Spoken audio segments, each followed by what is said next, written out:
Olá a todos, meu nome é Marcos Paulo. Eu vou estar apresentando aqui para vocês um trabalho de conclusão de curso do Gustavo Echenique ou Echenique, como preferir, né? Silveira, que fala sobre os sistemas de tratamentos de efluentes industriais. Primeiramente, foram analisados três sistemas de tratamentos de efluentes de indústrias diversas, né? Que seriam elas a indústria sucroalcooleira, de produção de etanol a partir de cana-de-açúcar, a indústria de produção de celulose e papel e a indústria siderúrgica, que vai produzir aço através do minério de ferro e sucata metálica. As duas primeiras indústrias, elas utilizam, além do tratamento físico de remoção de sólidos grosseiros, que é comum a todas as indústrias, o tratamento biológico através da degradação da matéria orgânica pela ação de micro-organismos, né? Outro fato que é muito interessante é que a indústria siderúrgica ela utiliza um processo que reutiliza a água através de um tratamento térmico que é feito por torres de resfriamento, onde essa água não entra em contato com os processos químicos, por isso que ela não é totalmente poluída, né? Nessa indústria ela pode ser aproveitada até cerca de 90% da água. Com relação às novas tecnologias sugeridas para aperfeiçoar os sistemas, foram sugeridas para aperfeiçoar o sistema de tratamentos, né? Uma concentração e estabilização do vinhoto, no caso da indústria sucroalcooleira, para poder ser utilizado como fertilizante, sem afetar as propriedades do solo. A outra sugestão que foi feita no trabalho é que seja introduzido tratamentos anaeróbios antes do reator aeróbio e seja feita a inserção de etapas preliminares, antes do processo de branqueamento no caso da indústria de celulose. Aí o objetivo do trabalho é apresentar uma visão mais aprofundada e comparativa dos sistemas de tratamento de efluentes de três tipos de indústrias diferentes, justamente para mostrar essa diversidade, né? E cujos processos produtivos geram diversos tipos de efluentes, né? E esses efluentes eles precisam de operações diferentes para que seja feito seu tratamento, justamente como eu disse, pelo fato deles serem de três áreas distintas, né? Com relação à metodologia, primeiramente é apresentada a caracterização do tipo de indústria, do processo produtivo envolvido e do tipo de efluente que é gerado pela indústria, né? Desculpa. Posteriormente, também é feita uma descrição das etapas do sistema de tratamento dos efluentes, que é utilizado por cada uma dessas indústrias. E também é mostrada a importância e os problemas que esses efluentes causam, né, em cada uma dessas indústrias. Aí, em seguida, é feita uma avaliação comparativa dos três sistemas, onde vai ser identificados os aspectos positivos e negativos de cada um, onde são feitos alguns estudos sobre as possibilidades de melhoramento, aprimoramento dos processos, né, de cada uma dessas indústrias. E também é focado um assunto bastante recorrente, né, que é o reaproveitamento desses efluentes para determinados fins, como eu falei anteriormente, no caso do vinhoto, por exemplo, para ser usado como fertilizante. E no final são apresentadas as conclusões, né? Vamos aqui.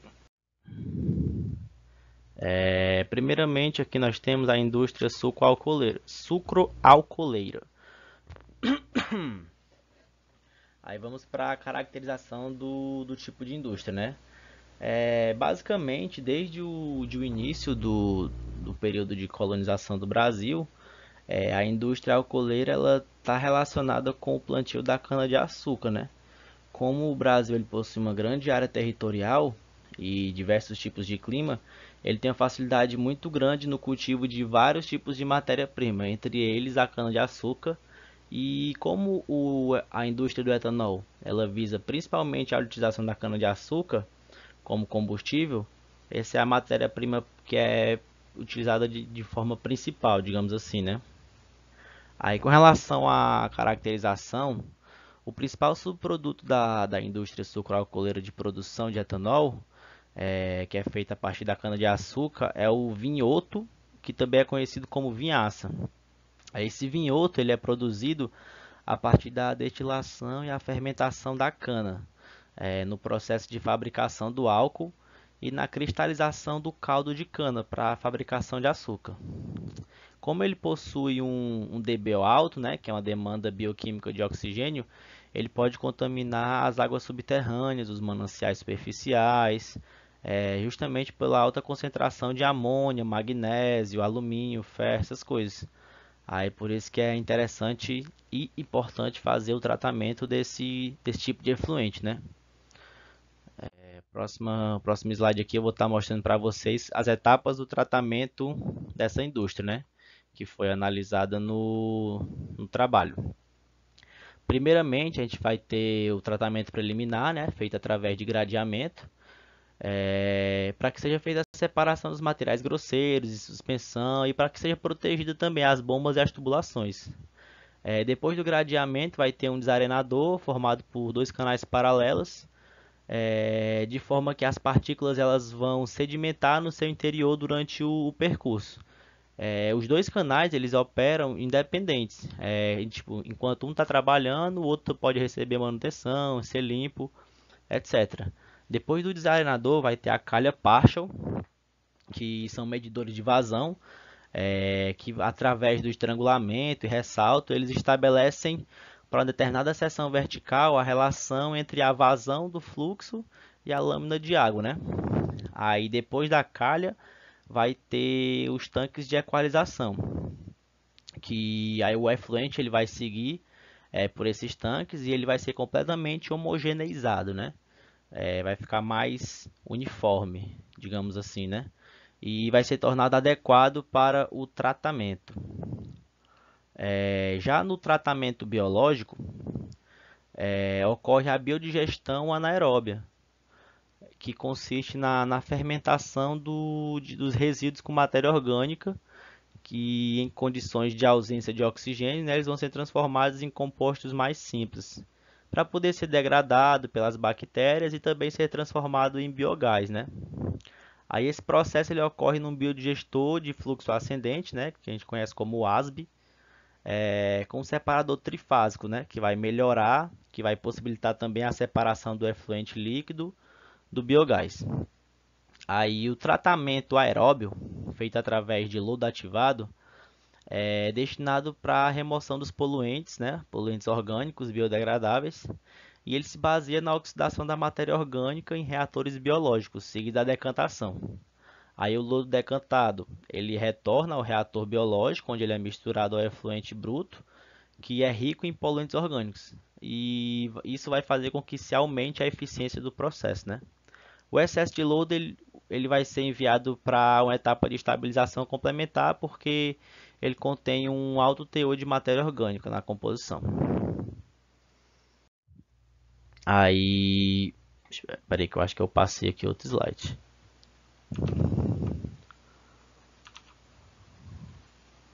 Não, eu só tinha esquecido de passar mesmo. Isso aqui é uma fotinha, né, exemplificando as etapas do tratamento, como eu falei anteriormente. A gente tem o tratamento anaeróbio, feito através do biodigestor, e o tratamento aeróbio feito através do lodo ativado, né? Nós temos aqui a figura 2 e a figura 3. Quem quiser tirar um print para olhar melhor, ou posteriormente também eu posso estar mandando essas imagens para quem tiver interesse em olhar melhor. Aí a indústria siderúrgica. Com relação à indústria siderúrgica, o processo de siderurgia ele pode ser feito em dois tipos de usinas, né? Que são as integradas, onde é utilizado o minério de ferro, que é retirado das minas, e as semi-integradas, que ele vai utilizar sucata, o ferro gusa, etc. As usinas integradas, elas vão operar as três fases básicas de produção, né? Que é a redução, o refino e a laminação. Já nas semi-integradas, elas só vão ter duas dessas três fases, que seria o refino e a laminação. E essas usinas elas partem do ferro gusa ou da sucata metálica, né, adquirida através de terceiros para poder transformar em aço. Aí, com relação à caracterização do efluente, na siderurgia, a água ele é o elemento de vital importância. O processo ele é, como é que eu posso dizer, realizado em circuito fechado, que permite o tratamento e o reaproveitamento. E isso faz com que se reduza a necessidade de captação de água. E a taxa média de recirculação de água nesse tipo de indústria, nessa siderúrgica, né, ela está acima de 89%, né, chega a bater 90%. E o consumo médio situa-se na faixa dos 200 metros cúbicos de água por tonelada de aço produzido. Ela é uma das indústrias que mais reaproveita, digamos assim, né? Porque de toda a água utilizada, eles reaproveitam tipo 90% da água. Isso aqui é um esqueminha da produção de aço, né? Como vocês podem ver. Tem o minério de ferro, tem o alto forno, conversor e depois vai para a panela. Isso na usina integrada. Aí na parte de baixo, nas usinas semi-integradas, tem a sucata, o ferro gusa, né? Aí o forno elétrico a arco, o forno panela e depois vai para a panela. Aí em seguida, depois de ir para a panela, né, o processo é o mesmo para as duas indústrias, né, para as duas usinas. Vai ter o lingotamento contínuo, vai ser feito os tarugos, vai passar para o forno de reaquecimento, o laminador e depois vão ser feitas as etapas de cada uma dos tipos de materiais, né? Aí vamos lá. Com relação ao efluente industrial, esse tipo de efluente ele é gerado no resfriamento dos equipamentos e ele é produzido principalmente no processo de laminação a quente, né? E no lingotamento contínuo. A água não vai ter o contato direto com o processo. Ela vai sair dos equipamentos depois de resfriar, com a temperatura de mais ou menos até 55 graus. Depois de ser feito esse resfriamento, ela vai ser encaminhada por tubulações fechadas para as torres de resfriamento e a temperatura lá é reduzida e ela pode voltar até mais ou menos 30 graus. Nas torres, a água ela é transferida de volta para o reservatório de água fria e depois as bombas elas transferem novamente essa água para os equipamentos, né? E fica nesse ciclo de, como vocês estão percebendo aqui, é mais ou menos ilustrado nessa figura 5, né? Aí, com relação ao efluente cinza, ele é gerado nas etapas que a água ela entra em contato diretamente com o processo, né? Que pode conter partículas pesadas e tudo mais. A água ela vai sair dos equipamentos e vai ser conduzida por meio dos canais abertos até o poço de Carepa, onde vai ocorrer a precipitação dos sólidos, especialmente os óxidos de ferro e a carepa. Essa carepa ela é removida por equipamentos mecânicos, né, para depois ela ser encaminhada para decantação e depois para reciclagem. Já a água ela é levada para ser reutilizada e ser filtrada e limpa também, né, como vocês estão vendo aí no processo, né? A água ela vai passar por uma bomba, depois por um filtro de areia, pela torre de resfriamento, depois por outra bomba e depois novamente ela vai ser redirecionada para esses materiais que são feitos os resfriamentos, né? Agora vamos para a indústria de produção de celulose e papel. O setor de papel e celulose ele é um grande consumidor de recursos naturais, principalmente das fibras vegetais, de energia e água, né? E ele tem sido considerado um importante exemplo de geração de poluentes de ar, tanto de ar como de água e de solo também, né? A celulose, que é obtida a partir da madeira do eucalipto, ela inicia o processo de manuseio dela desde a madeira e vai até o branqueamento do papel, né? Como vocês podem ver aí na imagem que ilustra na figura 7, né? Aí com relação à caracterização do tipo de efluente, por ser usado grandes volumes de água, essas indústrias elas geram grandes quantidades de efluentes que contêm substâncias tóxicas, justamente nas etapas principais, como vocês vão ver, na parte de branqueamento, que é onde contém mais química. Como eu disse, né, as áreas mais críticas são as do cozimento e a do branqueamento. Os efluentes que eles são gerados nessas etapas do processo de branqueamento e do cozimento, eles são fortemente coloridos e eles podem conter até mais de 300 componentes orgânicos, principalmente fenóis clorados, e que apresentam uma toxicidade muito grande para os organismos aquáticos. Aí, com relação às etapas de tratamento, nós vamos ter algumas etapas, né? Que vai ser primeiramente o pré-tratamento, onde nessa etapa os efluentes eles vão passar por um processo de remoção dos sólidos mais grosseiros por gradeamento, assim como nos outros indústrias também, né? Vai ter um gradeamento e depois ele vai ter um ajuste de pH que deve estar entre 6 e 9 para poder ele se tornar adequado para os tratamentos posteriores, né? Aí depois desse pré-tratamento, nós vamos ter um tratamento primário. Os sólidos suspensos remanescentes do pré-tratamento, eles são removidos nessa etapa, em quase sua totalidade, e um decantador primário. Nesse decantador primário, o efluente resultante ele vai ser encaminhado para o tratamento secundário. Já no tratamento secundário, depois da homogeneização numa lagoa, os efluentes eles vão ser levados a um reator fechado com aeração, né? Através da tecnologia UNOX. Que seria isso? Essa tecnologia é uma aplicação do processo de lodos ativados, onde se processa a atividade biológica sobre a matéria orgânica que existe, né? naquele efluente. Aí nós temos também um tratamento terciário, que é essa etapa, ela vai, como é que eu posso dizer? Ela vai realizar um polimento, ou seja, ela vai otimizar outros parâmetros como a cor do efluente que chegou do tratamento secundário, né? Vai ser adicionado o decantador terciário, esse efluente, onde vai ser adicionados agentes floculantes, coagulantes e vão ser conduzidos aos clarificadores, né? Onde vai ocorrer a floculação e a sedimentação. Já na última etapa, que é o tratamento do lodo, vai ser como se fosse um subsistema. O lodo que foi gerado nos tratamentos primários, secundários e terciários, eles vão ser misturados e eles vão passar por um processo de adensamento com a utilização de filtros prensos, sendo que em seguida eles vão ser estocados em silos. Aí esse lodo final ele vai ser transportado para uma empresa terceira, né? Onde ele vai passar por diversos processos para poder ser transformado de volta e comercializado como substrato para solos, né? Geralmente fertilizante, tal, essas coisas. Aí, com relação à conclusão, o artigo ele vai fazer algumas observações, né? A primeira delas a comparação e as perspectivas, né?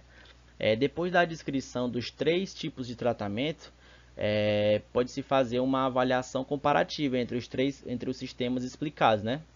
E a gente pode avaliar as possibilidades de melhoria. É possível ver também que algumas etapas de produção elas geram efluentes muito mais poluentes e com um grau de complexidade muito maior do que nas outras, o que demanda uma preocupação adicional e um investimento maior em tecnologia. No caso da indústria de celulose e de papel, né, que como eu falei anteriormente, é justamente na etapa do cozimento e do branqueamento onde se gera um tipo de efluente com as propriedades muito prejudiciais ao meio ambiente. E se esse efluente ele não for tratado de forma adequada, isso pode ser muito ruim para o meio ambiente como um todo, né? Já no caso da indústria sucroalcooleira, o vinhoto ele é a maior preocupação que se tem por conta das altas concentrações de poluentes que ele possui e também devido às altas taxas de DQO e DBO, né? Aí com relação aos estudos recentes e às novas tecnologias, o artigo ele separa em três pontos. No caso da concentração e estabilização do vinhoto da indústria sucroalcooleira, ele fala que a principal utilização do vinhoto tratado como subproduto é na função de fertilizante na lavoura de cana-de-açúcar. Só que se ele for tratado sem um determinado, se ele for lançado, né, como fertilizante sem esse tratamento, ele pode causar sérias consequências, como contaminar os lençóis freáticos, destruir as lavouras, a morte dos seres vivos daquele ambiente e tudo mais. Aí uma alternativa que o artigo sugere para minimizar esses efeitos é a estabilização do vinhoto, que ela pode ser realizada pela desidratação do vinhoto com auxílio do calor gerado durante o processo de fabricação do próprio etanol, né? Onde vai ser recuperado a água evaporada e esse processo ele pode ser feito utilizando um evaporador de múltiplo efeito. Já com relação à etapa de pré-branqueamento na indústria de celulose do papel, o artigo ele vai falar que o efluente do branqueamento ele é a maior fonte de poluição das águas da indústria de celulose. E esse fato ele pode causar um sério dano ao meio ambiente, né, como o retardamento como é que eu posso dizer? Retardamento ou impedimento da transmissão da luz solar através da água, né? Porque como ele produz um efluente com muitas cores, é essa água que vai ser resultado dessa indústria, ela vai meio que bloquear a luz solar. Isso vai fazer com que as plantas daquele ambiente elas não consigam respirar, né? E algumas medidas que podem ser tomadas seriam a introdução de etapas de pré-branqueamento com oxigênio e ozônio, né? Que aí eles vão reduzir consideravelmente a cor e o DQO do efluente tratado nessa indústria de celulose e papel. O terceiro ponto que se tem é o tratamento anaeróbio antes do reator de tecnologia UNOX.